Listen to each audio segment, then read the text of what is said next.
네, 요즘 제가 교회에서 가장 많이 듣는 말이 있습니다. 뭘까요? 뭐 얼굴이 반쪽이 되었다. 어디 아프세요? 라는 얘기를 제일 많이 듣는데, 지금도 여기 예배 2층 내려오면서 우리 또 김효수 집사님이 아니 왜 이렇게 어디 아프시냐고 이야기를 뜻하지 않게 자주 듣게 되는데요. 오늘은 지금은 제 얼굴이 어떻게 보이세요? 네. 뭐 다른 건 힘든 게 없는데 딱 하나 힘든 게 뭐냐면, 이렇게 제 속에 이게 무언가 항상 이렇게 넘쳐 흐르는 그런 충만한 것이 있지 않을 때가 많은데, 그럴 때가 있는데, 그럴 때도 이제 계속해서 이제 쏟아내야 되잖아요. 그렇죠? 그런 우리 교회에서 있는 공집회 그런 순서들을요.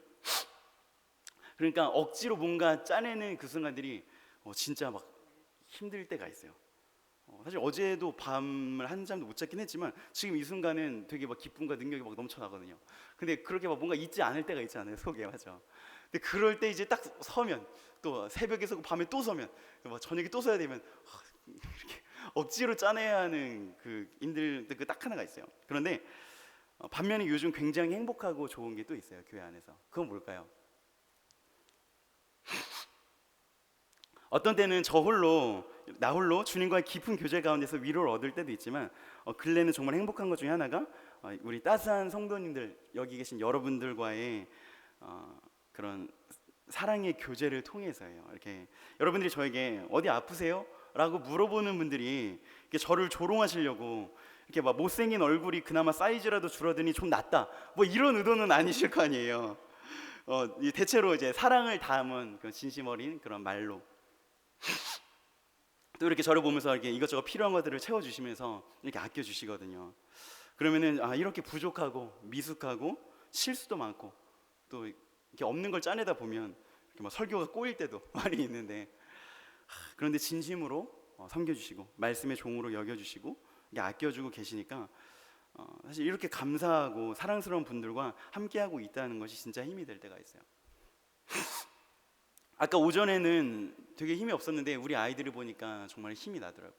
그래서 막 또 열심히 말씀 전했는데, 지금 이 순간에도 여기 계신 하루에 예배를 드리고 또 예배를 또 드리는데 억지로가 아니라 진심으로 드리기를 원하셔서 이 자리에 계신 거잖아요. 할렐루야.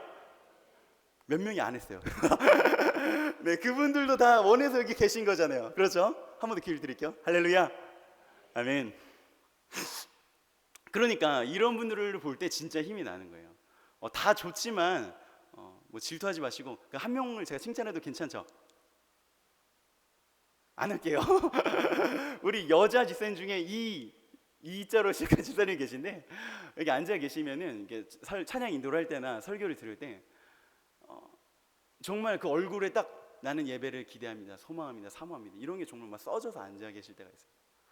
우리 여기 있는 우리 예쁜 오자매들도 그래요. 그러면 딱 보면서 내가 정말 이런 분들이 여기 계신데, 치열한 이 현장에서의 삶을 살고 정말 그 지친 몸을 이끌고 하나님의 은혜를 사모하며 이 자리에 있는데, 내가 진짜 뭐 이런 걸 어떻게 전달할 수 있을까, 막 이런 마음, 부담도 되지만 그 부담이 저를 채찍질하게 해요. 대충 하지 않고 정말 나는 능력이 부족하지만 그래도 내 안에 가장 최선의 것을 나누고 싶다, 이런 소원이 들거든요. 가식이 아니라 진심으로 여러분 때문에 제가 행복하고 여러분 때문에 제가 힘을 받아요. 감사합니다. 그리고 요즘에 이제 한 가지 더 힘을 얻는 그룹이 있는데, 이제 우리 청년부를 통해서예요. 우리 청소년들의 특징은 무반응이잖아요. 이게 문자를 보내도 며칠이 지나도 이게 응답이 없고, 겨우 몇 달 만에 약속을 잡았는데도 혼자 2시간 동안 나만 떠들어야 되고, 대화할 때 맨날 듣는 대답은 4개. 네, 아니요, 몰라요, 그냥 이거. 또 밥 먹을 때 아무것도 안 해. 고기 구우면 제가 숟가락 세팅, 물 세팅, 고기 반찬 가져오는 거, 고기 굽고 뒤집고 자르고 제가 다 해야 돼요. 애들은 가만히 앉아있거든요. 고기 터도 가만히 있어요, 애들이. 어쨌든 이 아이들은 무언가 끊임없이 제가 이렇게 쏟아 주어야만 하는데, 근데 이제 청년들은 이제 제가 일방적으로 그렇게 하는 것이 아니라 이게 돌아오는 그런 응답이 있고 돌아오는 어떤 위로와 사랑이 있고, 뭔가 메시지를 나눌 때도 반응이 있고 하니까 되게 좋고, 또 아주 많은 숫자가 모이는 게 아니더라도 한 사람 한 사람 굉장히 좋은 친구들이 많이 있어요. 그래서 대체로 오랜 기간 동안 꾸준히 훈련을 잘 받은 친구는 별로 없어요. 그런데 예수 믿은 지 얼마 안 됐거나 아니면 여러 교회에서 이제 방황을 하다가 우리 교회에서 다시 신앙생활을 본격적으로 시작하거나 뭐 이런 친구들이 여러 명이 있어요. 그런데 그 친구들 안에 하나님의 은혜를 향한 교회의 공동체를 향한 그런 사모함이 있거든요. 서로 아껴주고 사랑하는 그런 정감이 있어요. 그 안에 있으면 그 안에 같이 있는 것만으로도 저도 같이 행복해지고 이들을 위해서 내가 더 좋은 것을 주고 싶다는 그런 열정이 막 생겨나요. 그런데 그 역사적으로 보면 근 몇 년간을 보면 우리 서일 청년부는 부침이 많이 있었어요. 뭐 2, 3년 사이에 10명, 20명이 뭐 갑자기 모여서 뭐가 만들어지려나 싶다가도 어느새 여러 이유로 흩어져서 뭐 2명, 3, 4명으로 약화되는 것을 이렇게 반복했더라고요. 이게 사이즈가 핵심은 아니지만 사람은 영향을 많이 받잖아요. 그런데 요즘은 다시 좀 이제 분위기가 올라간 것 같아요.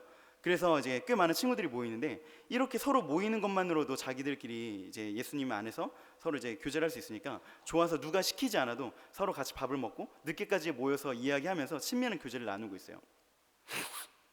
그래서 저번 주에 청년부 수련을 했는데 이제 그 주제를 제가 일방적으로 전하지 않고 너희들에게 어떤 주제가 필요하니라고 이제 물어봤는데 이제 이렇게 대답을 하더라고요. 교회의 하나됨, 한 몸으로 부르심, 이것에 대해서 이제 함께 나누기를 원한다고 하더라고요. 그래서 이제 제가 기도를 시작하고 고민을 시작했어요. 이제 이 청년들이 배운 것 중에 가장 중요한 내용이 열심히 노력해서 한 몸을 이루어야 한다가 아니라 이미 그리스도를 머리로 해서 한 몸이 이미 되었다, 이미 한 몸이다 라는 것을 이제 배웠거든요. 그런데 우리는 이미 한 몸이니 한 몸처럼 사랑하고 하나가 되어봅시다 라고 외치면 끝나는 그런 간단한 문제가 아니잖아요. 그럼 여러분에게 물어볼까요? 여러분 옆에 앉아있는 분과 여러분이 한 가족이고 한 공동체세요? 그건 그럴 수 있어요. 좀 친한 사람끼리 앉는 경향이 있으니까. 그럼 옆 분단을 보세요. 4분단은 3분단을 보시고 3분단은 2분단을 보세요. 아니면 여기 계신 뭐 청년들을 보고 청년들 우리 어른들을 한번 살펴볼까요? 가족이에요? 처음 본 아저씨예요?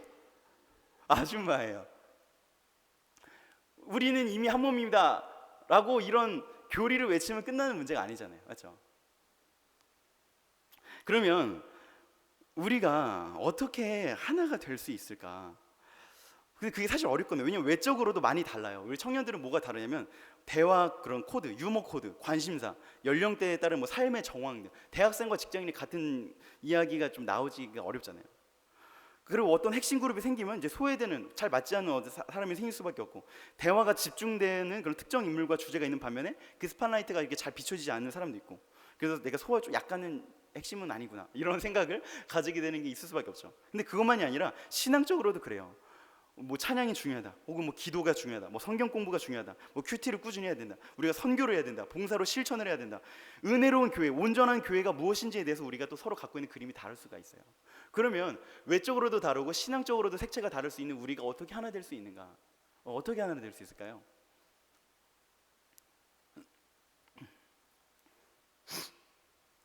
다행히 이제 이 제목을 가지고 기도하는 중에서 훨씬 빠르게 결론에 이르게 하셨는데, 이제 다른 중요한 이제 측면들이 많이 있어서 그것을 강화하는 것도 효과가 있겠지만, 교회의 본질이자 근거가 무엇이죠? 여러분 오늘 설교 제목 뭐예요? 읽어볼게요. 시작. 다시 한번.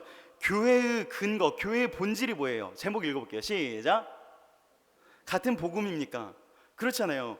우리에게 공통 분모가 무엇이에요? 한 분 예수님을 구주로 믿어서 한 분 하나님의 자녀가 된 것이잖아요. 이 복음의 전파의 결과로 교회가 세워진 거잖아요. 애초부터 우리는 이미 하나의 출발점, 하나의 근거를 갖기 때문에 사실은 다른 요소를 찾을 필요가 없고, 우리를 하나로 묶은 그 시작점, 그 출발점으로 되돌아가서 그것을 강화하고 그것이 우리 안에 확실한가를 붙드는 것이 우리가 하나됨을 만들 수 있는 가장 효율적이고 확실한 방법이더라고요. 그래서 2번의 집회를 했는데 이 복음을 어떻게 집중적으로 살펴볼까 고민을 하다가 이제 시간대별로 나눠봤어요. 이미 과거에, 즉 과거와 현재, 즉 우리가 한 몸으로 초청받게 된 그 복음은 무엇이며, 복음으로 새로워진 우리는 어떤 존재인가, 내가 이미 되어진 것, 내가 어떻게 일로 들어오게 되었는가. 그리고 2번째는 미래겠죠. 그럼 같은 복음을 경험함으로 같은 정체성을 갖는 우리의 공통의 삶의 비전, 우리가 공통으로 품고 있는 앞으로 살아가야 할 그런 길은 무엇인가 하는 거죠.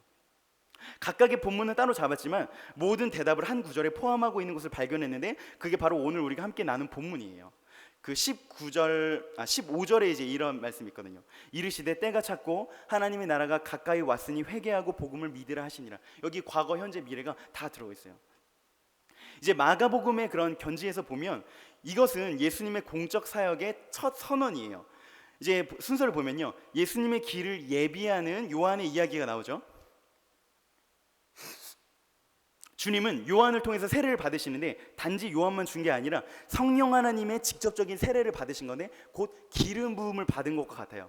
왕이 대관식을 하는 것처럼 하나님이 보내신 그 메시아의 공적인 사역이 분명하게 이제 나타나는 거예요. 이제 사역을 시작할 거다라는 거겠죠.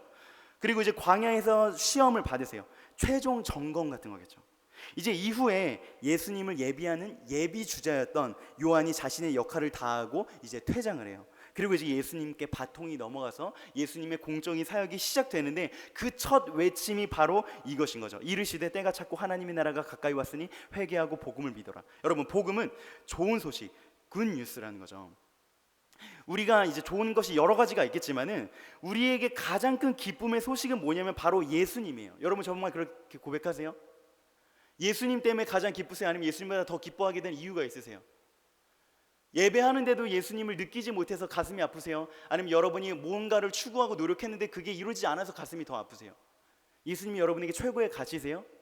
여러분, 예수님이 여러분에게 진짜 베스트인 굿 뉴스예요? 아멘. 라고 하는 건데요, 이 첫 선언은 마치 출사표와도 같은 거예요. 이제 우리가 새로운 사업을 시작하거나 아니면 정치권에서 이제 새로운 정당을 만들거나 아니면 뭐 대통령 같은 주요 공직에 도전하는 분들이 이제 출사표로 이제 내걸고 시작을 하잖아요. 우리 그 내용을 자주 듣게 되는데 무엇이든 처음이 중요하죠. 여기에 쓸데없는 내용을 담는 사람은 아무도 없어요. 본인의 핵심 가치, 우리 정당의, 우리 단체의 핵심 가치를 담아서 알리는 것이 출사표예요. 이 15절에서는 예수님의 핵심 가치가 무엇인지, 즉 그분이 행하시고 가르치시려는 복음이 무엇인지를 우리에게 보여주는 거죠. 두 가지로 나눌 수 있는데, 때가 찼다, 하나님의 나라가 가까이 왔다. 여러분, 때라는 것은 무엇이에요? 하나님의 특별한 계획이 이루어질 중요한 순간인데, 서구 사회는 오랫동안 기독교 영향 아래 있었기 때문에 지금 우리가 쓰고 있는 2017년 바로 그 때와 연관이 되어 있어요. 예수님의 탄생으로 기원 전과 기원 후를 나누잖아요. 역사의 분기점, 역사의 가장 중요한 중심이 바로 예수님이라고 이 숫자 자체가 선포를 하는 거죠. 실로 그렇습니다. 인간 역사만이 아니라 창조 이후로 절대자께서 이루어 가시는 역사의 절정이 바로 지금 이 순간이에요. 때가 이르렀다, 때가 찼다 라고 하시는 거죠. 이제 우주에서 가장 중요한 순간이 바로 이 순간이 이제 일어나려고 한다는 거예요. 이제 그 이야기가 뭐냐면 하나님의 나라가 가까이 왔다, 하나님의 나라가 임한다고 해요. 성경 전체는 하나님의 나라와 관련된 이야기이기도 해요. 아주 간략히 설명한다면 천지창조는 하나님께서 그의 왕국, 그의 나라를 세우신 것으로 볼 수가 있어요. 그런데 죄로 말미암아서 그 나라가 깨어지고 엉망진창이 되었어요. 하지만 주권자인 왕께서 공의로, 사랑으로 그 나라를 다시 회복하시는 것이 성경의 이야기, 온 우주 역사의 가장 핵심적인 이야기예요. 하나님 나라의 이야기. 그 하나님 나라가 이제 가까이 왔다는 것은 이제 하나님 나라의 회복, 처음 단계를 넘어선 진짜 나라의 왕국의 성취가 이제 코앞에 왔다는 것인데, 결국 그 하나님 나라의 실체, 하나님의 나라의 절정은 뭐예요?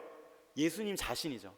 예수님 자신, 예수님이 하신 어떤 말뿐만이 아니라 예수님 자신이 그 하나님 나라의 실체예요. 그래서 그분이 주인이시고 그분이 회복의 주체이시기 때문인데요, 그럼 이 하나님 나라의 반응은 어떠해야 될까요? 때가 찼다, 하나님 나라 가까이 왔다, 그러니 회개하고 복음을 믿으라.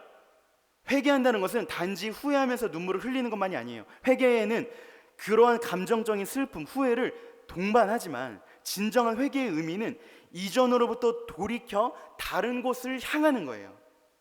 이전과 다른 새로운 존재가 되는 실제적인 개념이란 말이에요.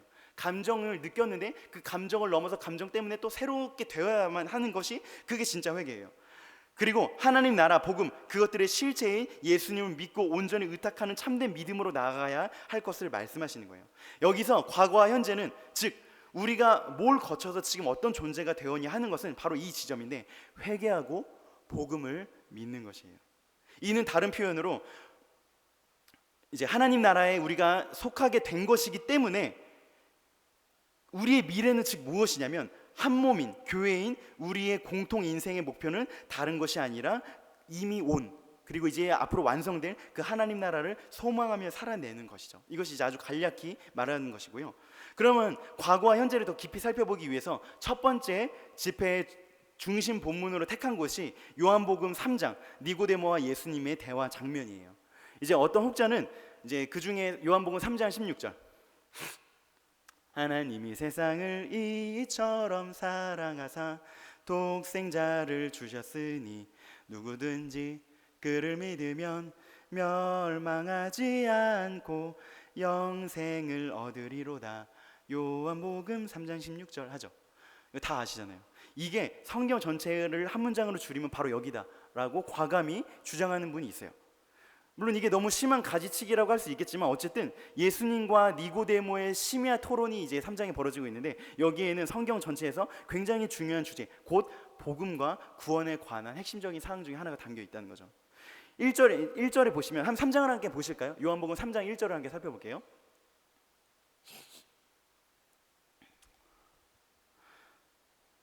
요한복음 3장 1절, 바로 옆 동네니까 멀지 않아요.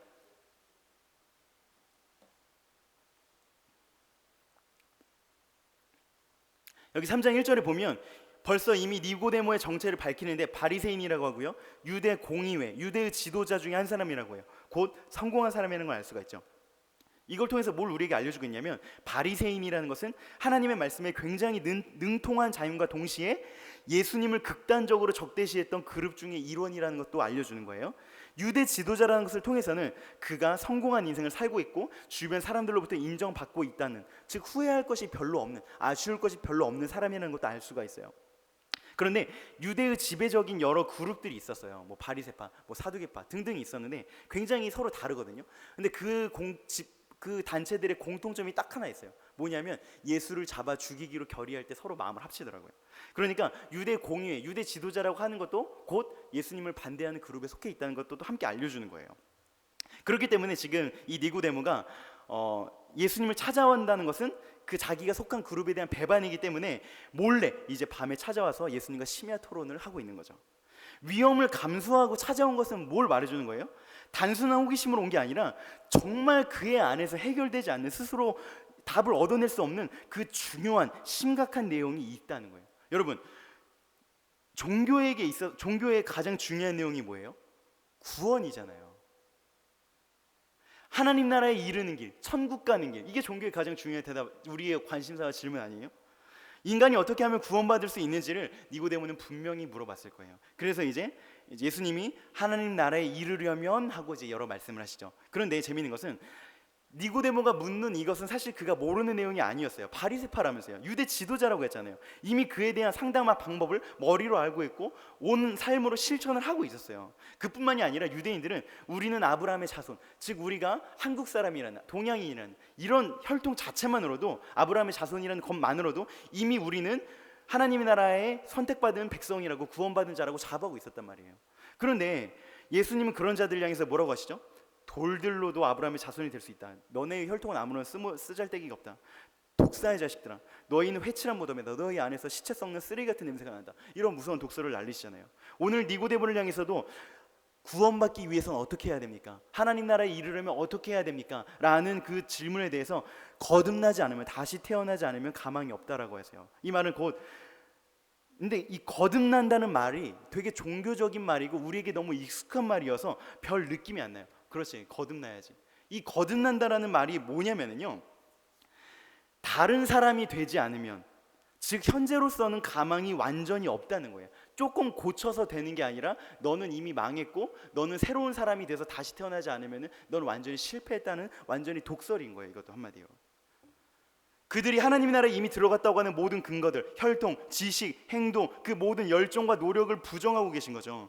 실제로 그들이 무엇을 어떻게 했는지가 별 상관없는 것이 없다는 것이 어떻게 결과로 나타나냐면 예수님을 죽이는 것을 통해서 입증이 돼요.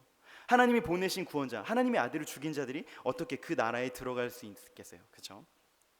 그리고 오직 물과 성령으로만 거듭나야 한다고 말씀하십니다. 물로 다시 태어난다는 것은 세례받을 때 이제 우리가 경험하는데 깨끗하게 씻기는 것, 그리고 물속에 들어가면 숨을 쉴 수 없으니까 죽었다가 다시 살아나는 것을 말하는데, 즉 씻긴다는 게 뭐예요? 이전 것이 죽어야 한다는 게 뭐예요? 우리의 이전 것에 대한 분명한 정죄가 있는 거예요. 우리의 옛사람에는 반드시 나쁘고 더러운 것이 있다는 거예요. 예수님의 첫 선포, 회개하고 복음을 믿어라의 같은 강조가 있잖아요. 구원받는다는 것은 깨끗이 씻어야만 한다는 것은 더러운 것이 있음을, 회개, 즉 돌이켜야만 하는 그 썩고 망가진 것이 인간 존재에 있음을 분명히 가리키고 있는 거예요. 여러분, 예수님이 이 땅에 왜 오셨어요? 누가복음 5장 31절 32절에 보면 이렇게 말씀하세요. 건강한 자에게는 의사가 쓸데가 없고 병든 자에게라야 쓸데 있나니 내가 의인을 부르러 온 것이 아니요 죄인을 불러 회개시키러 왔노라. 아멘. 이 복음에 나타난 것이 무엇입니까? 복음은 기쁜 소식, 굿뉴스, 분명히 우리를 행복하게 해주는 이야기, 우리에게 달콤한 이야기예요. 우리 스스로 죄를 씻을 수 없기 때문에, 우리가 스스로 구원할 수 없기 때문에 예수님이 오셨고, 그분이 자격 없이 우리를, 대가 없이 우리를 구원해 주셨다는 것이 얼마나 기쁘고 달콤한 소식이에요. 그러나 잠시 살펴본 것처럼 이 달콤한 복음에는 분명히 급진적이고 완전한 변화, 이전 것으로부터 완전히 끊어져 돌이켜 새로 태어나 다른 사람의 운명을 살라고 말할 정도로, 표현할 정도로 그런 분명한 변화와 새로운 삶의 증거들을 요구한단 말이에요. 제가 왜 이 복음을 우리 청년들과 나누고 싶었겠어요? 첫 주제로요. 우리 시대에 이 많은 사람들을 끌어모으기 위한 전략에서 나온 인본주의적인, 사람이 듣고 싶은 말을 하는 그 태도가 왜곡된 친절함이 뭘 말하냐면 회개를 요구하지 않는 믿음, 고통스럽게 자기를 부인하지 않고 십자가를 지지 않아도 구원이 가능하게 되는 것, 십자가 없이도 구원이 가능한 거예요. 치열한 성화를 거쳐서 영화로 이어지는 그 온전한 구원이 아니라 단지 천국 티켓만으로 전락한 그런 싸구려 구원이 교회와 강단 안에서 상당히 많이 가르쳐지고 있기 때문이에요. 그래서 생명의 근원이신 하나님을 떠나서 저 세상은 잘 살고 잘 먹고 행복해 보여도 이미 죽어 있다고 하잖아요, 여러분. 이미 하나님께로부터 끊어져 죽어 있다고 하는데, 우리가 그 세상의 존재와 아무런 차이가 없이, 아무런 구별이 없이도, 즉 어쩌면 거듭나지 못했어도 마치 구약의 나라가 망할 때 그 거짓 선지자들이 했던 것처럼 평안이 있을 것이다, 너희가 복을 받을 것이다, 너희의 구원은 이미 확정되었다, 이런 눈가림의 메시지들만을 전하는 것들이 우리에게 굉장한 영향을 미치기 때문이에요. 역설적으로 한번 표현해 보자면 교회는 구원받은 죄인들이 모이는 곳이에요. 신분적으로는 이미 구원받은 하나님의 자녀이지만 단계를 보자면요, 구원의 단계가 있거든요. 근데 거기서 우리가 지금 어떤 단계를 거쳤냐면 이미 칭의, 의롭게 여겨졌어요. 하나님 앞에서 이미 양자됨, 하나님은 우리를 그분의 자녀로 삼으셨어요. 이미 이건 다 이루어진 사실이고 취소가 안 돼요. 그런데 지금 우리가 어떤 구원의 단계를 거치고 있냐면 성화의 단계를 거치고 있어요. 그래서 성경에는 너희는 구원 받았다, 너희는 구원 받고 있을 것이다, 그리고 이것이 성화되다가 주님이 다시 오실 때, 그때 이제 우리가 완전히 그 예수님, 작은 예수처럼 되어서 구원이 완성되거든요. 너희가 구원 받을 것이다, 이게 다 있거든요. 그래서 구원파들이 너 언제 몇 시 몇 날에 구원 받았어? 그거 모르면 너 구원 받는 게 아니야, 이건 성경을 모르는 말도 안 되는 거짓 헛소리에 불과한 거예요. 우리는 구원 받았지만 이미 지금도 구원을 받아가고 있다고요. 우리가 그 성화의 단계를 걸어가고 있단 말이에요.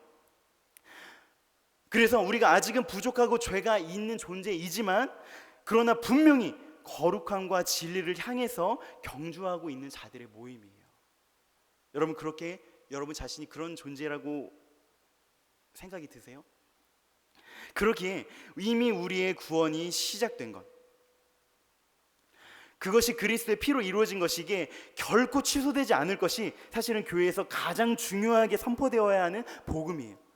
단지 죄를 책망한다고 해서 우리가 깨끗해지는 게 아니거든요. 맨날 죄를 친다고 해서 우리가 무거운 마음만 같이 저 깨끗해지는 게 아니거든요. 그래서 분명히 대가 없이 자격 없이 받은 구원이 우리에게 가장 중요한 것임과 동시에 그 복음은 분명히 갈라디아서 2장 20절처럼 내가 그리스도와 함께 십자가에 못 박혔나니 그런즉 이제는 내가 산 것이 아니요 오직 내 안에 그리스도께서 사시는 것이라는 고백처럼, 바울의 나는 매일 죽노라 는 그 고백처럼 매일 우리 자신을 십자가에 못 박고 옛사람과 싸우되, 죄와 싸우되, 이 세상을 사랑하고 하나님의 예배하는 것을 즐거워하지 아니하고 하나님의 영광을 사모하지 아니하는 우리의 옛사람과 싸우되 피 흘리기까지 싸우는 그 성화가 우리 안에서 이루어지고 있다는 것을 주목하고, 저와 여러분이 그 선한 싸움을 힘써 싸우도록 격려하는 것이, 우리가 받은 이 구원을 굳게 다지고 또 다지는 것이 온전한 복음 안에 분명히 포함되는 주요 한 축이란 말이에요. 이 두 가지 중에 어느 한 가지도 놓칠 수가 없어요. 여러분도 다 청년회 때 아마 신앙생활을 열심히 하셨을 거예요. 그래서 아마 지금 이 자리까지 수십 년이 지나도 잘 버텨내고 있으시다고 생각이 드는데, 청년의 때만큼 하나님을 깊이 경험하며 그분께 정말 이제 애가 생기면 할 수 없는, 더 정말 직장에서 역할이 너무나 과중해지면 할 수 없는 정말 그런 귀중한 헌신을 드릴 때가 정말 이때밖에 없어요. 그러나 다른 한편으로는요, 우리가 아직 젊고 즐길 수가 있기 때문에 이 세상의 쾌락과 자신의 성공과 행복만을 위해 살게 하는 이 세상과 사망과 죄의 유혹이 얼마나 달콤한가. 여러분이 느끼는 그 죄의 유혹보다 이 우리 청년들이 느끼는 그 죄의 달콤함의 유혹이 훨씬 더 크단 말이에요. 그러므로 이 둘 다를 누리고 싶은, 하나님이 주시는 은혜도 누리고 싶고 이 세상의 즐거움도 누리고 싶은, 이 둘 다를 누리고 싶은 우리 청년들에게 회개하여 돌이켜 새 사람이 되지 않고서는 성화의 눈물 없이도 마치 둘 다를 가질 수 있다고 거짓 평안을 주는 이 시대가 주는 거짓된 왜곡된 가르침에서 벗어나서 세상으로부터 돌이켜 오직 성령으로 태어난 새로운 존재가 될 것을 요구하는 이 복음의 포근한 달콤한 복음이긴 하지만 예리한 이 복음의 날카로운 칼날의 면모를 드러내는 것이 꼭 필요한 거죠. 이제 설교 3분의 2까지 왔어요. 두 번째라고 이제 걱정하지 않으셔도 됩니다. 이게 하나의 메시지였어요. 이게 우리의 과거와 현재, 우리가 과연 그 복음을 믿고 있느냐 하는 거였죠. 달콤한 복음만이 아니라 새 사람 될 것을 요구하는 그 복음이 우리와 너와 정말 같이 요구하고 있느냐라는 거죠. 그러면 미래, 이렇게 이전 것으로부터 세상으로부터 돌이켜 새로운 존재가 된 우리 하나님의 백성, 우리 한 몸인 교회의 미래는 무엇일까요? 그 후에 우리에게 공통의 삶의 목표와 방향, 비전이 있다면 무엇일까요? 이게 두 번째 집회의 주제였어요. 여러분, 그런데 이게 가능해요? 여러분 옆에 사람들을 다시 한번 쳐다보세요. 네, 한번 보세요. 좀 귀찮긴 하지만 한번 봐주시겠어요? 부탁드릴게요. 네, 한번 봐주시고요. 옆분단 사람 한번 봐주세요.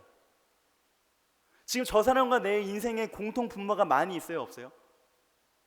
우리 서울교회 다닌다는 거 말고 다른 공통 분모가 있으세요? 별로 좀 그것을 찾기가 힘들죠.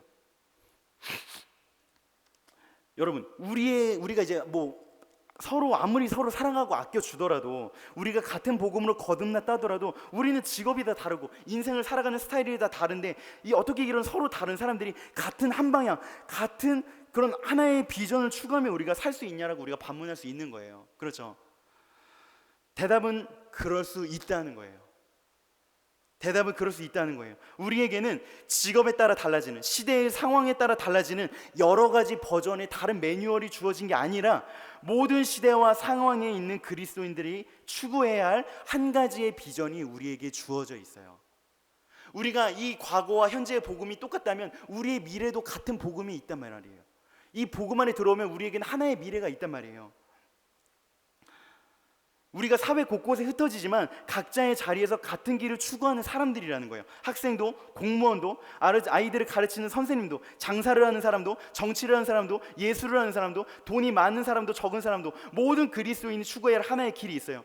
우리가 이를 함께 추구하며 나아갈 때, 예수님 안에서 우리가 서로 다른 꿈을 꾼다면, 서로 동상이몽한다면, 교회가 이렇게 돼야 됩니다, 교회가 이렇게 돼야 됩니다 하면 우린 이미 분열의 씨앗을 내포하고 있는 거잖아요. 근데 그게 아니라 같은 꿈을 꾸고 같은 목표를 가지고 함께 경매하며 함께 그 방향을 향해서 손잡고 경주하는 진짜 하나됨을 이룰 수가 있는 것이죠. 그럼 그 대답이 어디 나와 있는지 아세요? 바로 기독교인의 공통의 방향, 공통의 비전은 우리 주기도문에 담겨져 있어요. 이제 신방을 하는데 우리 교회는 주기도문을 자주 하지 않잖아요. 그래서 그것이 좀 이렇게 불편하게 여기시는 분들이 몇 분 계시더라고요. 그런데 만약에 그 주기도문의 뜻이 무엇인지도 알지 못하면서 그냥 예배의 형식과 순서만으로 하는 건 진짜 말 그대로 주문이죠. 의미가 없는 거예요. 예배의 그 형식인 거예요. 우리 사람은 늘 익숙해왔던 것만 익숙하거든요. 내가 해왔던 찬양이 아니라 다른 스타일의, 막 드럼을 때려부시고 막 기타를 막 시끄럽게 치는 찬양을 하면 막 은혜롭지 않게 느껴지거든요. 근데 그거는 진짜 은혜가 없다기보다 나와 다른 거예요. 주기도문을 하는 이유는, 그 주기도문을 하는 이유를 제가 이제 말씀을 드릴게요. 그냥 예배의 순서대로 해서 나에게 익숙한 예배를 만들어주기 위해서 하는 게 아니라고요. 이제 두 곳에 나와 있어요. 마태복음에 나와 있는 것은 기도 내용이 좀 더 온전히 길게 나와 있고요. 그런 반면에 누가복음에도 이제 주기도문이 나와 있는데, 예수님이 이 주기도문을 왜 가르쳐 주셨는가 하는 그 정황이 나와 있어요. 누가복음 11장 1절에 보면 이런 내용이 있어요. 주여, 요한이 자기 제자들에게 기도를 가르친 것처럼 우리에게도 기도를 가르쳐 주옵소서. 여러분, 이 제자들이 기도할 줄을 몰라서, 기도해보지 않아서 기도를 알려달라고 하는 걸까요? 아니에요. 요한이 요한이 혹은 특별한 기도의 비법을 가르쳐서 예수님의 제자들도 요한보다 더 특별한 비법을 알려주세요 라는 마음으로 기도를 알려달라고 했던 걸까요? 그렇지 않아요. 여러분, 기도가 뭐죠? 하나님과 대화하는 거죠. 근데 그 기도는 우리의 정체를 폭로하는 거예요. 그래서 그렇게 하시면 안 되지만, 기도할 때 누군가 기도하는 소리를 귀 기울여서 좀 길게 들어보면, 막 5분 10분 기도하는 거 말고 막 30분 1시간 길게 기도하는 거 보면 진짜 그 사람이 어떤 사람인가가 나와요. 기도는 자기의 바라는 것들을 솔직하게 하나님 앞에 털어놓잖아요. 다 열어드리잖아요. 그러면 그 사람이 바라는 것, 그 사람이 바라는 삶, 그 사람이 추구하는 가치와 삶의 방향, 즉 그 사람이 누군지를 알 수가 있어요. 저희 집은 좀 평범한 집안이에요. 그래서 집에 그런 게 없는데, 좀 뼈대가 있는 집안은 그 가족이 우선적으로 추구하는 것을 벽에다가 이따만하게 크게 가운으로 걸어놔서 온 집안 구성원들이 그것을 추구하며 살게 하죠. 정치 정당도 마찬가지예요. 정당의 핵심 가치를 걸어놓고, 종교단체도 그런데 마찬가지예요. 이제 그들의 핵심 가치가 어디에 담겨 있냐면 기도문에 담겨 있는 경우가 많이 있어요. 실제로 예수님 당시에도 여러 분파들이 있었다고 했죠. 바리새파, 사두개파, 열심당원 등 여러 종파들이 있었는데, 그들의 핵심 가치, 그들이 간절히 바라는 그 이상향을 이제 언어로 정리해서 이제 가르치고 그것을 전수했을 거 아니에요. 근데 그것들 중에 대부분이 기도문의 형태를 띠고 있어요. 우리는 이것을 추구한다가 아니라 하나님, 이것이 이루어지게 해 주십시오 라는 형태로 주어진 거죠. 그래서 요한도 그의 사역과 그의 사역을 통해 이루고자 하는 그 핵심을 그 기도에 담아서 가르치고, 그것을 하나님 앞에 날마다 읊고 또 읊으며 간절히 구했을 거예요. 그러면 지금 제자들이 뭘 구하고 있는 거냐면 그걸 구하고 있는 거예요. 예수님, 우리가 배와 그물을 버려두고 예수님을 쫓는 우린 예수파가 아닙니까? 그러면 우리 예수파가 마땅히 가져야 할, 우리 예수파가 전 인생을 바쳐서 예수님을 정말 따르고 있는데 그 핵심 가르침을 주시옵소서. 우리가 하나님께 마땅히 구해야 될 것이 무엇입니까? 우리가 뭘 위해서 기도해야 되죠? 하나님, 우리가 기도해야 될 것, 우리의 온 삶으로 노력해야 될 그 목표와 이상이 무엇입니까? 를 지금 묻고 있는 거예요. 사실 이것은 제자들 자신을 위해서 아주 필요한 것이었어요. 왜냐면요, 이 제자들이 예수님을 따르면서도 서로 다른 꿈을 꾸고 있었기 때문이에요. 가장 먼저는 예수님과 그 제자들이 서로 달랐어요. 3년을 따라다니고 수많은 가르침을 받았으면서도 제자들은 예수님의 마음을 헤아리지 못했어요.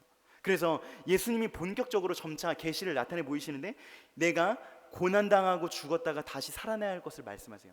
그러니까 예수님의 마음을 가장 잘 안다고 자부하는 그 베드로가 뭐라고 하죠? 예수님, 절대 그런 일이 일어나서 안 됩니다라고 예수님을 꾸짖고 혼내잖아요. 예수님이 오신 목적이 그건데 그걸 하지 말라고 하고 있는 거예요. 이 땅에 오시지 말아였어야 합니다, 그런 식으로 반박을 하는 거죠.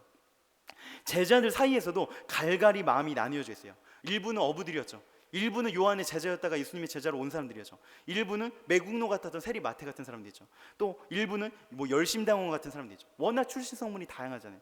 배경이 다르니까 서로 동상이몽할 수밖에 없었던 거예요. 그러면 제자들이 이렇게 다른 꿈을 가지고 있는데 서로 배려만 열심히 하면 하나 될 수 있을까요? 아니에요. 복음서에 보면 그래서 제자들이 서로 내분하고 다투고 누가 더 높으냐 이런 것들을 굉장히 자주 발견하게 돼요. 예수님을 따르는 제자라면 마땅히 이렇게 해야지라는 주장이 서로 다른 거예요. 그래서 나중에 그의 나라가 임할 때 누구의 공적이 더 큰지, 누가 더 옳은지, 누가 더 높은 자리와 더 많은 보상을 얻어야 할지에 대해서 자주 다퉜어요. 심지어 예수님이 잡혀 죽으시기 바로 며칠 전에도 그러고 싸우고 있었어요. 그러니까 예수님이 뭐 하셨어요? 발을 닦아주시면 서로 섬기라고 하셨죠. 근데 섬겨주시는 것이 가장 필요해요. 우리가 머리로 우리가 같은 방향입니다라고 해도 서로 사랑하지 않으면 그게 이루어지지 않겠지만, 근데 한편으로는 우리가 서로 사랑하고 아껴주기만 하면 진짜 하나가 되냐고, 그렇지 않죠. 서로 아껴주고 끈끈할지라도 우리가 하나의 목표, 하나의 길, 하나의 비전을 향해서 함께 달려갈 때 우리가 진짜 하나 될 수가 있는 거잖아요. 그러므로 우리가 하나 되었음을 가장 분명하게 확인할 수 있는 게 어디겠어요? 우리가 서로 사랑하는 것을 통해서도 맞지만 또 뭐예요?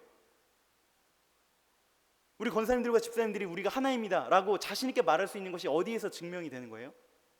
바로 우리의 기도가 서로 닮아가고 같아질 때예요. 우리의 기도가 다 제각각의 기도가 아니라 우리 서울교회의 기도가 하나의 그런 비슷한 기도로 모아져 간다면 진짜 우리가 하나 되었음을 입증해 주는 거예요. 우리가 같은 꿈을 꾸면, 같은 소망을 가지면, 같은 방향을 향해서 함께 경주하는 진짜 동료라면 그것이 오롯이 담겨진 그 기도도 서로 비슷할 수밖에 없게 되는 거죠. 동상이몽이 아니라 같은 비전, 같은 소망, 같은 기도를 드리게 되는 거예요. 그러면 그것이 무엇인지 주기도문에 나와 있어요. 뭐 이제부터 시작하는 게 아니라 거의 끝났습니다. 마태복음 이제 6장 9절에서 13절까지를 마지막으로 한번 찾아볼게요. 마태복음 6장 9절에서 13절까지를 한번 찾아보겠습니다.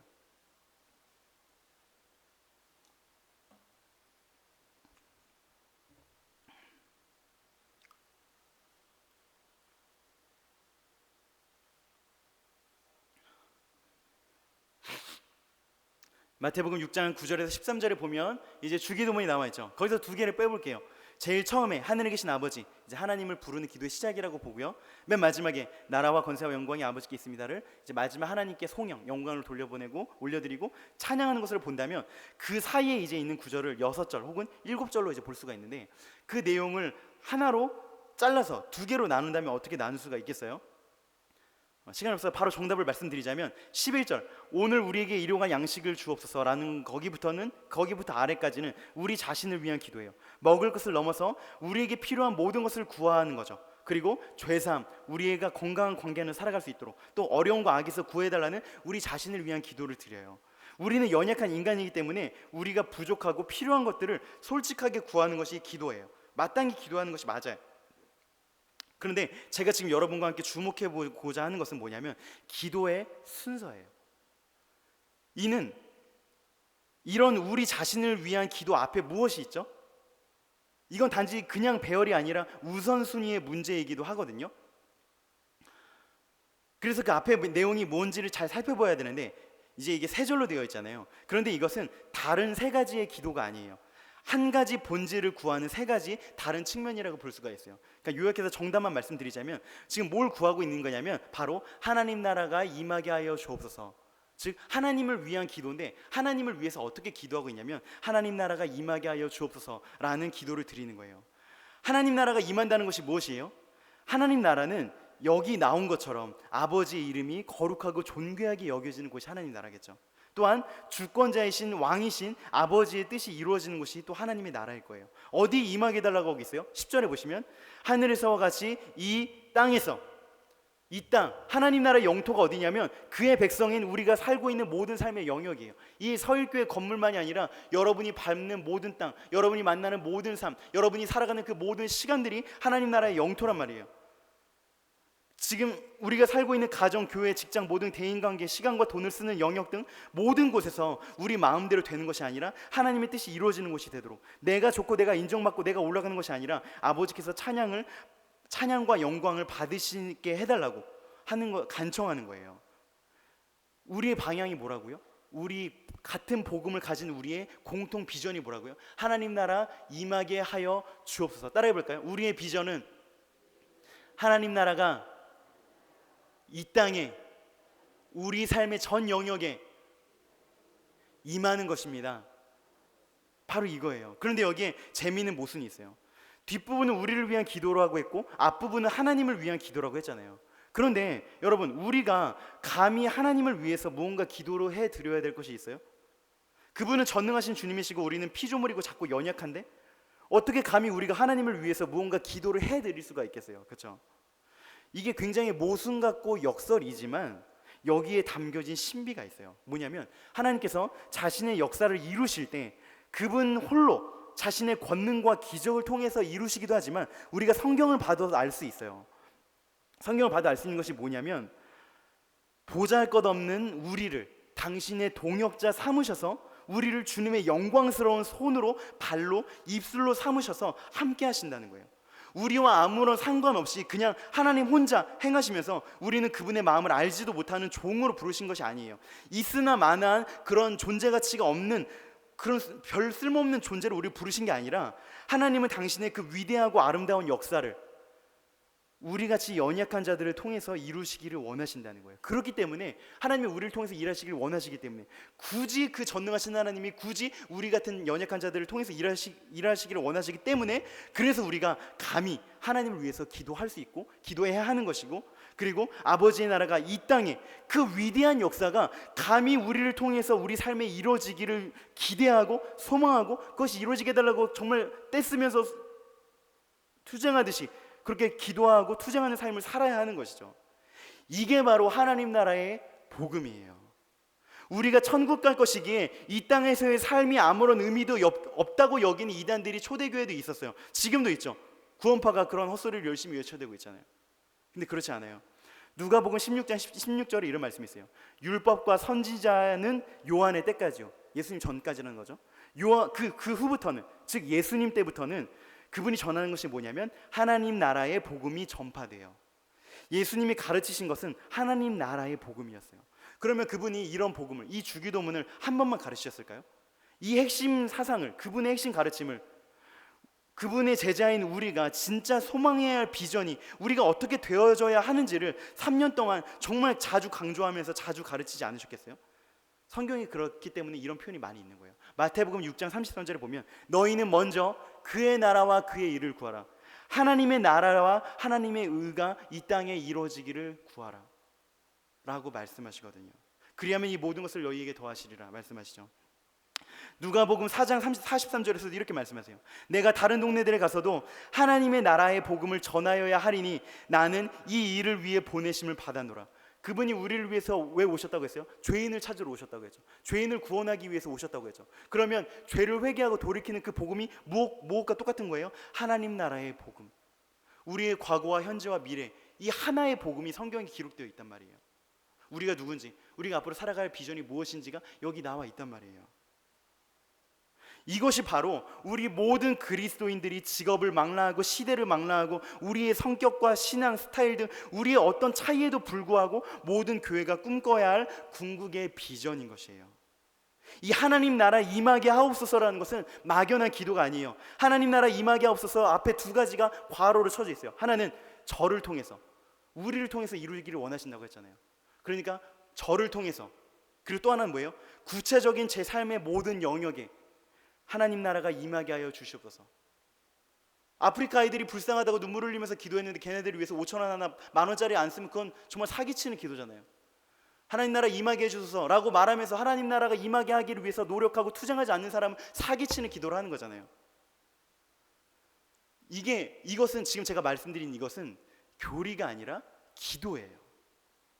성경에 나와서 외워야 될 말씀이 아니라 우리의 마음이 추구하고 우리의 마음이 원해야 되는 내용들인 것이죠. 다시 한번요. 하나님 나라 임하게 하옵소서 앞에 뭐가 있다고요? 저를 통해. 여러분이 그 나라가 임하게 하는 주체란 말이에요. 여러분과 상관없이 하나님 혼자 일하지 않으세요. 즉 다른 말로 해보면 하나님은 후보를 두지 않으시는데, 예를 들어 우리 정선모 집사님이 그 가정 안에 하나님 나라가 임하기를 위해서 분투하지 않으면 하나님은 다른 후보를 두지 않으셔서 그 가정 안에 하나님 나라를 이루어지지 않을 수가 있는 거예요. 여러분, 이 서울교회 누구 다른 사역자나 다른 성도들이 갑자기 와서 채워주는 게 아니잖아요. 우리 교회가 하나님 나라가 될 수 있기 위해서 우리가 분투하고 눈물을 흘리지 않으면 하나님은 다른 후보를 두지 않으신다니까요. 우리와 상관없이 그냥 하지 않으세요. 우리를 통해서 일하세요. 저를 통해, 우리를 통해 우리가 살고 있는 이 실제적이고 구체적인 삶의 영역에 하나님의 뜻이 이루어지고 하나님 나라가 임하게 하여 주시옵소서.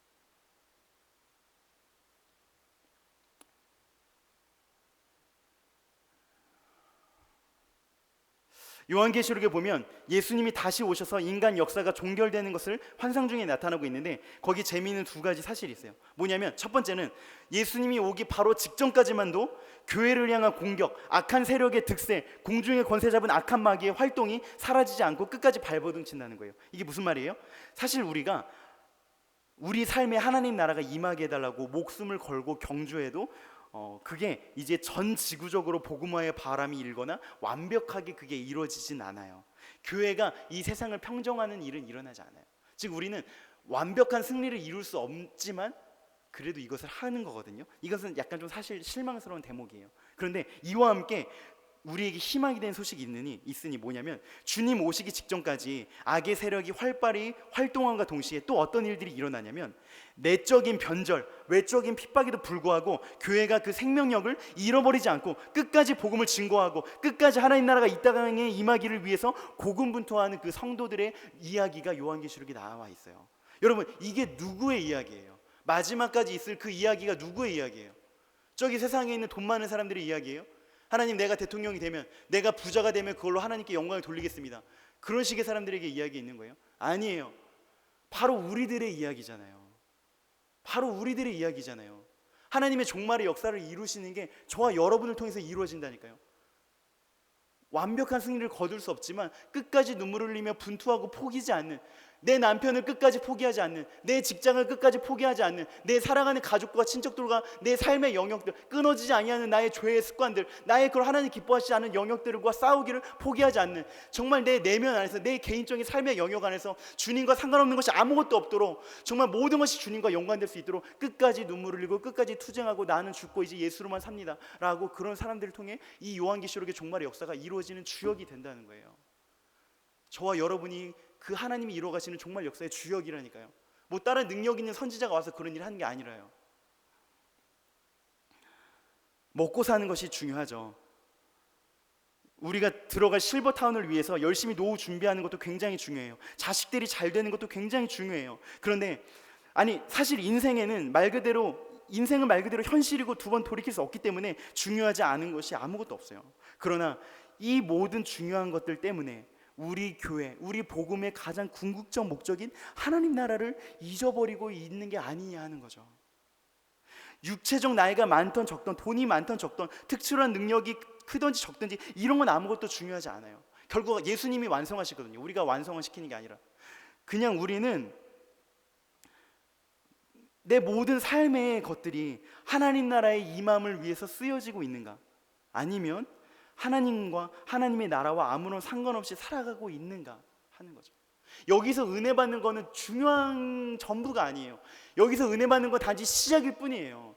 진짜 게임인 여러분의 삶의 모든 현장들이 있단 말이에요. 하나님은 교회 안에 갇혀 계신 분이 아니라 여러분이 살아가는 월화수목금토 모든 인생의 영역을 굉장히 중요하게 여기시는 분이세요. 왜냐하면 교회 안에 계신 하나님이 아니라 온 우주 가운데 충만히 역사하시고 살아계신 하나님이시기 때문에요. 근데 우리가 예배를 했다는 것만으로, 주일에 예배 2번 했으니까 나는 훌륭해, 나는 11조를 내니까 나는 완성되었어, 우리는 그 경주를 멈추고 하나님 나라와 연관되어 살아가기를 멈춰버려요. 이제 설교를 마치겠습니다. 아까 말씀드렸죠. 이것은 교리가 아니라, 가르침이 아니라 기도라고 했어요. 저 같은 목사나 장로님들, 권사님들, 집사님들이 자주 실수하시는 것 중에 하나가 뭐냐면, 그 어떤 기도를 할 때 내가 진짜 바라는 것도 아니면서 내 삶과 내 존재 자체와 정말 깊은 연관도 없으면서 그저 정답만을 늘어놓는 기도를 하는 거죠.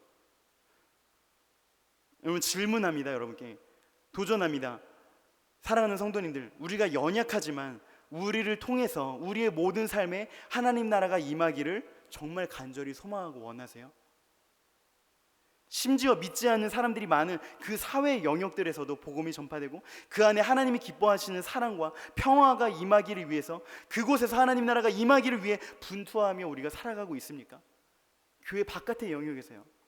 아니면 그런 곳은 하나님이 없는 곳인 것처럼 그저 나도 그들 중에 일부러 어둠의 자녀들과 죽은 자녀, 죽어 있는 자들과 아무런 차이점도 없이 그 안에서 섞여서 너무나 편하게 살아가고 있는 거예요. 우리의 기도가 서로 닮아갈 때, 우리의 소망이 닮아갈 때 진짜 하나됨이 확증된다고 했어요. 주님의 나라가 비전인 서일교회가 되기를 소원합니다. 자녀가 잘 돼야 되고 우리가 노후를 준비하는 게 중요한 게 아닌 게 아니라고 했어요. 하지만 그걸 통해서 하나님 나라의 임함으로 연결될 수 있어요. 다 목사가 되고 선교사가 되어야지만 되는 게 아니에요. 그 외양은 비슷할 수 있는데 정말 그것을 통해서 하나님의 영광과 나라를 추구하고 있느냐 하는 거죠. 우리의 기도가 정말 그렇게 닮아지기를 소원합니다. 머리로만 아는 이런 뜬구름 잡는 소리가 아니라 내 가슴이 간절히 그것을 진정으로 원하고, 그렇기에 우리의 손과 발로 우리의 모든 삶으로 그것을 이루기 위해서 분투하기를 여러분 축복합니다. 여러분, 다른 복음은 없어요. 회개하여 새 사람이 되지 않고 이전의 세상 그대로 머물러도 좋다고 말하는 그런 복음은 없어요. 그래도 천국 티켓 다 똑같이 그냥 줄게, 공짜로 아무렇게나 줄게, 공짜로 주지만 아무렇게나 주는 거 아니란 말이에요. 그리고 예수님 복음 안에 들어왔는데도 여전히 예수님이 주인이 아니고 내 마음대로 여전히 살아가는, 내가 주인 되는 그런 복음도 없어요. 물론 정도의 차이가 있을 수 있겠지만 예수님이 주인 되시는 게 복음의 진짜 증명이고요. 또 마지막으로 하나님 나라가 비전이지 않는, 하나님 나라와 아무런 관련이 없는 그런 복음도 없어요. 이제 나는 구원받았으니까 내 삶은 그냥 이제 뭐 사는 거지, 이 땅에서 살다가 뭐 천국 가는 거지. 그게 아니라니까요. 우리의 비전, 우리 모든 직업을 망라해서, 시대를 망라해서 우리의 비전은 우리의 삶에 그것이 뭐 아주 높은 거나 뭐 크게 많은 사람들에게 알려져야 되거나 이 설교로 500명 쳐야 되나 그런 거 아니에요. 그냥 우리의 부족하지만 우리의 작은 순종과 능력 그것을 드리고, 하나님 저는 부족합니다. 하지만 저를 통해 주님의 나라 이루시옵소서. 그냥 그렇게 드리기만 하면 되는 거거든요. 하나님 나라가 비전이지 않는 그런 복음은 없어요. 자기 나라와 자기 행복, 자기 성공을 이용해서 이용당해 주시는 그런 복음은 없단 말이에요. 복음이 우리 안에 들어올 때는 네가 이제 나와 적당히 관계 맺고 나를 적당히 이용해도 돼가 아니에요. 나는 너에게 들어가는데 너의 주인으로 들어간다. 너의 모든 삶은 나의 영광을 이루는데, 너의 모든 능력과 내가 준 이 모든 재물들은 나의 나라가 임하게 하는 데 쓰여질 것이다 라고 주인으로 우리에게 들어오셔서 우리 안에 하나님 나라를 이루게 하시는 그 하나의 복음만 있단 말이에요. 이제 같이 기도하겠습니다. 짧은 시간에 너무 많은 것을 전달하려 해서 좀 무리한 점이 있긴 하였지만은 우리가 정말 이 하나의 같은 복음을 가지고 있는가를 점검해 봅시다. 우리가 친교 행사를 많이 해야 돼요. 저는 그런 거 많이 하고 싶어요. 그래서 체육대회도 하고 싶고요, 뭐 각종 여러 가지 행사를 많이 하고 싶어요. 그런데 그것만 한다고 해서 되는 게 아니에요. 여러분, 저와 여러분과 여러분이 서로 사이에 각자 다 똑같은 복음을 가지고 있어요. 예수님의 제자들이 3년 동안 예수님이 따라다녔는데도 예수님이 복음을 말씀하시는데 다른 복음을 믿고 있으니까 사탄아 물러가라 하잖아요. 우리가 교회를 위해서 열심히 노력했는데 그게 하나님의 나라와 아무런 상관이 없을 수 있다는 거예요. 우리 같이 점검하고 돌이켜 봅시다. 여러분이 이미 여러분 구원 못 받은 사람이 이런 겁을 주는 게 아니에요. 이미 우리가 다 구원받았고 이미 우리가 같은 복음을 가지고 있어요. 그런데 우리가 진짜 똑같은 걸로 하나 되고 있는지를 이 성경적으로 점검을 해보자는 거예요. 거기로 돌아가자는 거예요. 우리가 하나 되는 유일한 길은 복음으로 돌아가는 길밖에 없는 줄로 믿습니다. 이 시간 기도합시다. 하나님, 내 안에 이 주 예수께서 피 흘려 죽으신 이 참된 복음이 나를 지배하게 하여 주십시오. 여전히 세상 것을 즐거워하고 만족하고 새로워지지 아니하는 그런 회개를 요구하지 않는, 십자가의 죽음을 요구하지 아니하는 그런 싸구려 티켓이 아니라 하나님, 정말 새로운 사람이 되는, 날마다 피 흘리기까지 우리의 죄와 옛사람과 싸우는 이 진짜 복음이 우리를 다스리게 하여 주시옵소서. 하나님, 우리 이후의 삶의 목적이 나의 소원, 나의 성공을 이루는 것이 아니라 하나님 나라가 내 가정에, 내 직장에, 내 모든 사랑하는 사람들에게 임하여 주시옵소서. 이걸 간절히 기도하고 이것을 위해서 눈물을 흘리고 이것이 되면 기쁘고 이것이 안 되면 슬퍼하는 이런 이 하나님 나라가 비전인 우리가 되기를 원합니다. 우리 같이 함께 기도하겠습니다.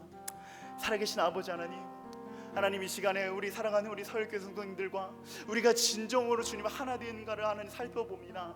하나님, 이것이 우리의 곁가지 변두리 내용이 아닙니다. 하나님, 우리는 이 복음의 결과들입니다. 하나님, 우리는 이 복음으로 시작하고 출발해서 지금 이 자리에 아버지 모여서 아버지께 나왔습니다. 하나님, 우리가 가진 그 복음이 정말 이 하나의 복음인가를 주님 살펴봅니다. 하나님, 우리가 주님께로 돌이키지 아니하고 날마다 새로운 사람으로 살기를 하나님 이 선한 성화의 길을 걸어가고 있지 아니하면서 하나님 성령께서 우리 안에 일하시는 하나님, 우리를 예수 그 아들 예수의 형상에 이르고 닮기까지 우리 안에서 포기하지 아니하시고 일하시는 그 하나님의 일하심을 멸시하고 그 일하심과 아무런 상관없이 하나님 그저 우리의 길, 우리의 인생을 살면서 하나님 그저 위로와 하나님 그 달콤한 소식만 우리가 기대하고 있지 않습니까? 오 주님, 하지만 복음은 우리가 주인이 아니라 하나님이 주인이라는 아버지 선포입니다. 주님, 복음으로 들어온 자는 이제 하나님이 주인이시고 이제 주님이 내 인생의 목적이라는 것을 하나님 고백하는 자들입니다. 물론 이것이 바로 다 완벽하게 되지 않습니다. 하나님, 제가 평생 노력하여도 여전히 저는 자기 중심적일 것이고 여전히 제 멋대로 살아갈 것입니다. 하지만 주님, 제 안에 주님을 닮아가고자 하는 하나님의 이 소원이 하나님 그쳐지면 나는 얼마나 가슴 아프고 비참한 일이 되겠습니까? 주님은 우리가 주님을 닮을 수 있도록 사랑하시는 자녀들인 우리 안에서 주님을 닮은 흔적들이 나타나기를 정말 원하시는데, 마치 우리가 사생아인 것처럼 5년이 지나고 10년이 지나도 주 예수님과 닮은 부분이 아무것도 없다면, 눈, 코, 입 하나 다 다르다면 하나님, 우리 아빠이신 주님의 가슴이 얼마나 아픈 일들이시겠습니까? 오 주님, 우리가 회개하여 새 사람이 되는 하나님, 날마다 우리 열매를 점검하여 보는 하나님, 날마다 우리 사람과 싸우고 우리가 살지 아니하고 우리 안에서 예수님이 사시는 이 복음이 우리를 지배하게 하여 주셔서 하나님, 사랑하는 우리 청년들의 아버지 축복하며 기도합니다. 하나님, 저들의 비전과 저들의 인생의 목적의 방향이 어디에 있습니까? 우리가 원하는 것을 하는 것이 비전이 아닙니다. 내가 잘할 수 있는 것을 하는 것만이 비전이 아닙니다. 우리를 향하신 하나님의 계획이 곧 우리의 비전이 되게 하여 주시옵소서. 하나님, 겸손히 주님 앞에 날마다 엎드려 하나님, 나를 왜 지으셨습니까? 하나님, 나를 향하신 인생의 하나님의 계획은 무엇입니까? 하나님, 도대체 나를 통하여 하나님 나라가 임하게 한다는 것이 무엇입니까를 날마다 고민하고 말씀과 씨름하며 날마다 기도 가운데 싸내되어서 재미있기 위해서 살지 아니하고 편안해지기 위해서 살지 아니하고 주님을 기쁘시게, 주님을 편안하게 해드리게, 주님의 얼굴에 미소를 띄워드리는 하나님, 그런 주님의 마음을 시원케 해드리는 하나님, 당신의 그 참성도들이 될 수 있게 도와주시옵소서. 하나님, 그런 우리 청년들이 될 수 있도록 하나님 도와주시옵소서. 주님,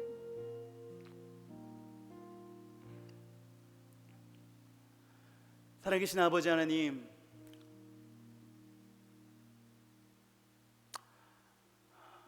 이 복음을 우리가 점검하여 봅니다. 하나님, 이것은 예수 영접할 때 한 번 기억하고 잊어버려야 할 것이 아니라 예배하는 매일매일마다 살아가는 순간순간마다 늘 우리 안에 점검해 보아야 할 것입니다.